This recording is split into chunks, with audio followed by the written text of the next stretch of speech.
Let's talk now to Richard Burnett, who's Chief Executive of the Road Haulage Association. And the RHA, your association, has been meeting Mr Gove and other ministers this afternoon. Just give us a picture of what you think it will be like if we leave the European Union on October the 31st without a deal. What is going to be the scenario? Well, I think as we look at things now, 61 days away from a potential exit from the EU without a deal, there's an enormous amount of unknown still. We don't know what the processes are, the end-to-end processes, the handshakes that are going to take place between the port, the customs declarations, the vehicles that are arriving. We still have no clarity, and that's on both sides. That isn't just in the UK, it's also, on the French side as well. Part of the issue here is that business simply isn't ready, and we've been saying to government for some time, in terms of the customs process, you need to clearly communicate what that is, and you need to be able to train.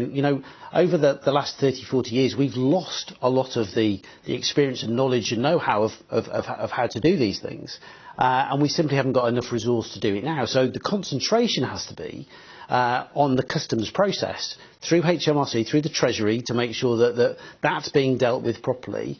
That's the only way that we've got a fighting chance of stopping the queues, by making sure that we've got the appropriate paperwork filled out and ready for when those vehicles start to arrive. What are those queues going to be like? I mean, give us maybe the best case scenario and the worst case scenario. Well, we've talked about a 2-minute check will create a 17 to 20 mile tailback. The chances are to actually check the paperwork that we're looking at is going to take at least maybe 4 to 6 minutes. So multiply that up. That's thousands of vehicles potentially that are going to be queued up. We need to try and make sure that vehicles are turning up with their appropriate paperwork, because if they don't have the paperwork, they won't simply be able to get on a ferry and transit across to Europe.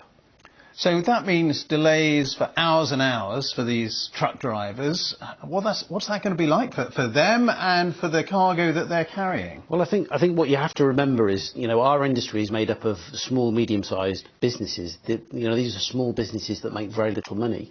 There's a financial burden, a financial cost to this. Most hauliers make probably about £60 profit per truck per week. If you have a vehicle standing for 12, 24 hours, you're talking about £600 to £1,000 in terms of standing costs. That will just wipe businesses out.